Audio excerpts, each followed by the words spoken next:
साथ संगत जी, इस साखी को सुनने के बाद आप कभी भी बिना सोचे समझे फैसला नहीं लेंगे। आज की साखी क्या है और किसके ऊपर है, जानेंगे इस साखी में। प्यार से कहना धन्य निरंकार जी। दासी फिर से हाजिर है आपके सामने एक नई साखी के साथ, चिड़िया का उपहार। तो आज सुनते हैं इस साखी में कि चिड़िया ने क्या उपहार दिया राजा को। एक राजा था, उसने एक खूबसूरत महल बनवाया। संगमरमर से कमरा बने महल में सुंदर नक्काशी की गई थी। राजा के सोने का कमरा भी बहुत बड़ा और सुंदर था। इस कमरे की खिड़कियों के पल्लों में रंग बिरंगे कीमती शीशे लगे हुए थे। एक दिन सुबह सुबह ठक ठक की तेज आवाज से राजा की नींद खुल गई। राजा ने अपने सेवकों से कहा कि पता लगाओ कि ये आवाज कहाँ से आ रही है। सेवकों ने बाहर जाकर देखा और आकर राजा को बताया कि आपके शयन कक्ष की खिड़की के बाहर एक चिड़िया बैठी है और वही अपनी चोंच से शीशे पर ठक ठक की आवाज कर रही है। खिड़की के शीशे ऐसे थे कि अंदर से बाहर की चीजें नहीं दिखाई देती थी। राजा ने खिड़की के शीशे से बाहर झांक कर देखा तो पाया कि एक खूबसूरत सी अजनबी चिड़िया खिड़की पर बैठी अपनी चोंच से खिड़की पर ठक ठक कर रही थी। राजा ने खिड़की खोली तो चिड़िया फौरन उड़कर कमरे में अंदर आ गई। चिड़िया इतनी सुंदर थी कि राजा उसे मंत्रमुग्ध होकर देखता ही रहा। उसके पंख अत्यंत रंग बिरंगे, कोमल और सुंदर थे। उसकी आंखें आकर्ष और चमकीली थी। थोड़ी देर कमरे में बैठने के बाद वह उड़कर बाहर चली गई और महल के पास लगे बगीचे में कहीं गुम हो गई। अगले दिन सुबह फिर राजा को ठक ठक की आवाज सुनाई दी। राजा ने फौरन अपने कक्ष की खिड़की खोल दी और चिड़िया फौरन उड़कर फिर कमरे के अंदर आ गई। यह सिलसिला कई दिनों तक चलता रहा। एक दिन राजा ने चिड़िया से कहा, प्यारी चिड़िया, तुम हमेशा के लिए क्यों नहीं मेरे महल में रुक जाती? यहाँ तुम्हें किसी चीज की कमी नहीं होगी। जानती हूँ यहाँ मुझे किसी चीज की कमी नहीं होगी, पर मैं हमेशा के लिए कैसे रुक सकती हूँ? मैं तो एक प्रवासी पक्षी हूँ। हर साल सर्दियों में जब हमारे देश में बर्फ पड़ने लगती है तो मैं आपके देश में चली आती हूँ। यहाँ की सर्दी मुझे बहुत अच्छी लगती है, पर जब यहाँ गर्मी शुरू हो जाती है तो मैं अपने देश चली जाती हूँ। ऐसे में मैं हमेशा के लिए ऐसे नहीं रुक सकती यहाँ पे। ऐसा सातसंगत जी चिड़िया ने कहा। राजा ने कहा, हमेशा के लिए न सही, लेकिन जब तक तुम हमारे देश में रहोगी, मेरे महल में मेरे पास ही रहोगी। चिड़िया राजा के पास महल में रहने लगी। राजा चिड़िया को बहुत चाहने लगा। वह उसकी देखभाल में कोई कसर नहीं छोड़ता था। चिड़िया भी राजा को देखे बिना बेचैन हो जाती थी। समय गुजरते देर नहीं लगती। सर्दी का मौसम कब और कैसे बीत गया कुछ पता ही नहीं चला। गर्मी का मौसम शुरू हो गया तो चिड़िया को कुछ कुछ बेचैनी सी होने लगी।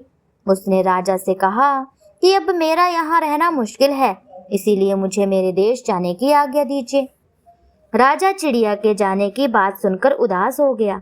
उसने चिड़िया को जाने की आज्ञा दे दी, लेकिन एक शर्त भी रख दी। शर्त ये थी कि अगले साल सर्दियों में भी चिड़िया लौटकर यहाँ ही आए, उसी के महल में, और वहीं आकर रहने लगे। चिड़िया अगले साल लौटने का वादा कर अपने देश के लिए उड़ चली गई। चिड़िया को भी राजा से बिछड़ने का कोई कम दुख नहीं था। ऐसा अच्छा प्रेम करने वाला व्यक्ति उसने अपने जीवन में पहली बार देखा था। उठते बैठते वह राजा के बारे में ही सोचती रही। वह खुद राजा से मिलने के लिए व्याकुल रहने लगी। धीरे धीरे मौसम बदलने लगा, बर्फ पड़ने लगी और चिड़िया के लिए अपने ही देश में रहना मुश्किल हो गया। अब चिड़िया को हजारों किलोमीटर उड़कर फिर दूसरे देश जाना था, लेकिन फिर भी वह खुश थी क्योंकि उसे राजा के पास वापस लौटने का वादा जो निभाना था। साथ ही साथ वह राजा के लिए कोई उपहार भी ले जाना चाहती थी, ऐसा उपहार जिसे देखकर राजा प्रसन्न हो जाए। चिड़िया के देश में ऐसे फल पैदा होते थे जिससे खाने वाले का काया कल्प हो जाता था। काया कल्प का अर्थ है शरीर की शुद्धि होकर बीमारियों से मुक्त। चिड़िया ने सोचा राजा के लिए कल्प फल ही उत्तम उपहार रहेगा। उसने कुछ अच्छे अच्छे कल्प फल एकत्रित कर लिए और राजा के देश की ओर उड़ चली। वह दिन भर उड़ती रही और रात को आराम करने के लिए किसी पेड़ पर रुक जाती है। एक दिन उसने अपने कल्प फल पेड़ की कोटर में रख दिए और उसी पेड़ की टहनी पर एक आराम करने लगी। उसी पेड़ के विषधर सर्प रहता था। वहां सांप अनेक असाध्य रोगों से पीड़ित था। सांप ने जैसे ही चिड़िया द्वारा रखे हुए कल्प फल देखे, खुशी से उसकी बाँछें खिल गई। चिड़िया के सो जाने पर सांप ने वे सब कल्प फलों में थोड़ा थोड़ा हिस्सा काट कर खा लिया, ताकि चिड़िया को पता न चले और उसका उपचार भी हो जाए। कल्प फल खाते ही सांप न केवल सब रोगों से मुक्त हो गया, अपितु उसके शरीर में एक नई ऊर्जा का संचार होने लगा। अगले दिन सुबह उठने पर चिड़िया ने कोटर में से कल्प फल निकाले और आगे की ओर उड़ान पर चल दी। चिड़िया इस बात से बेखबर थी कि एक विषधर ने इन कल्प फलों को थोड़ा थोड़ा काट खा लिया है और इसके फलों पर काटने के निशान पड़ गए हैं। इस बात से अनजान चिड़िया खुशी खुशी राजा के महल में पहुंची और राजा को अपने साथ लाए हुए उपहार में वो फल दे दिए। वह चिड़िया द्वारा उपहार में लाए गए कल्प फलों को खाकर उनका प्रभाव जानने के लिए बेचैन हो उठा। जैसे ही राजा ने एक कल्प फल उठाकर मुंह की तरफ ले जाने की कोशिश की कि मंत्री ने कहा, ठहरो महाराज ठहरो, इन फलों को खाने से पहले क्यों न इनकी जांच कर ली जाए, कहीं ऐसा ना हो कि किसी ने इसमें विष मिला दिया हो। पास ही राजा का पालतू कुत्ता बैठा था। मंत्री ने एक फल कुत्ते की ओर उछाल दिया। कुत्ते ने जैसे ही फल खाया, फौरन उसके प्राण पखेरु उड़ गए। यह देखकर राजा बहुत ही दुखी हुआ। उसने सपने में भी उम्मीद नहीं की थी कि उसकी प्यारी चिड़िया उसके साथ ऐसा धोखा करेगी। उसने चिड़िया को मौत के घाट उतारने का फरमान जारी करवा दिया और दुखी मन से अपने कमरे में चला गया। थोड़ी देर पहले जहां प्रशंसा और उत्साह का वातावरण था, वहीं पर खिन्नता और उदासी छाई हुई थी। रंग बिरंगे कोमल और सुंदर पंखों वाली चिड़िया का रक्त संचित शव संगमरमर के फर्श पर गिर गया। चारों तरफ चिड़िया के विश्वासघात की ही चर्चा हो रही थी। राजा के कर्मचारियों ने चिड़िया का शव और उसके द्वारा लाए गए सारे कल्पफल महल के उद्यान के एक कोने में एक साथ दबा दिए। समय हर चीज को भुला देता है। धीरे धीरे लोग चिड़िया और उसके विश्वासघात को भी भूल गए। राजा भी अपने राजकाज में व्यस्त हो गया। चिड़िया और उससे जुड़ी कहानियों के चर्चे लोगों की जुबान में ऐसे गायब हो गए थे जैसे गधे के सिर पे सींग। जिस स्थान पर चिड़िया और उसके द्वारा लाए गए कल्प फलों को दफन किया था, उसी स्थान पर एक दिन लोगों ने देखा कि वहां कुछ पेड़ उग आए हैं। ऐसे पेड़ लोगों ने पहली बार देखे थे। कुछ लोगों ने कहा कि ये साधारण पेड़ नहीं, बल्कि इनमें चिड़िया की आत्मा है।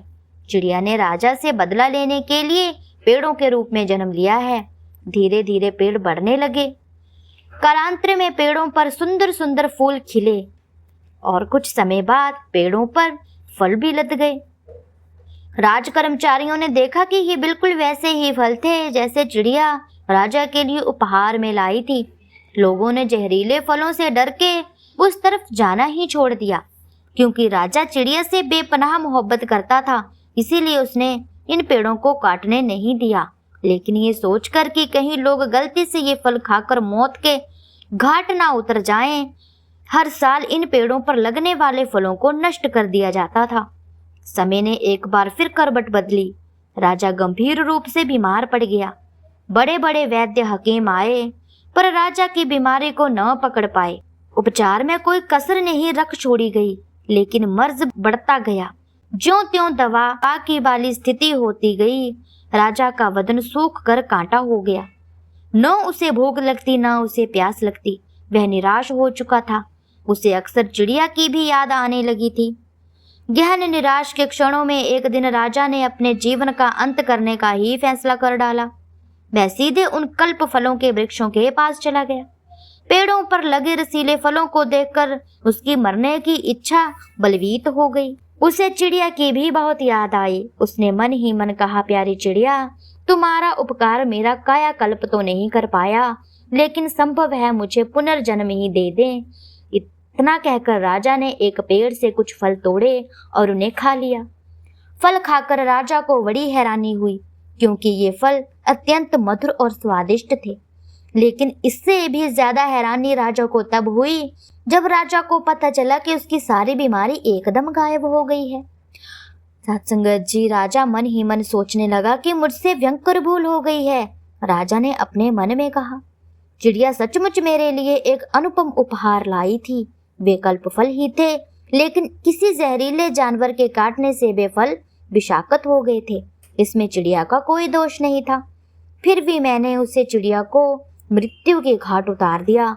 जिस चिड़िया को मैंने मौत दी, उसी की वजह से मुझे रोगों से मुक्ति मिल गई और मैं आरोग्य हो गया हूँ। यह कहकर राजा फूट फूट कर रोने लगा, लेकिन अब पछताना बेकार था। तभी तो कहा जाता है साध संगत जी कि हर निर्णय सोच समझ कर ही लेना चाहिए। बिना सोचे समझे कोई निर्णय नहीं लेना चाहिए। ये भी कहा जाता है कि शुभस्त शीघ्रम अशुभ्यम कालहरम, अर्थात शुभ कार्य में देर नहीं करनी चाहिए और अशुभ कार्य या निर्णय लेने के लिए पर्याप्त समय लेना चाहिए। राजा अशुभ निर्णय लेने में जल्दबाजी करने के चक्कर में उसने धोखा खाया, लेकिन अब शुभ कार्य में देर नहीं करना चाहता था।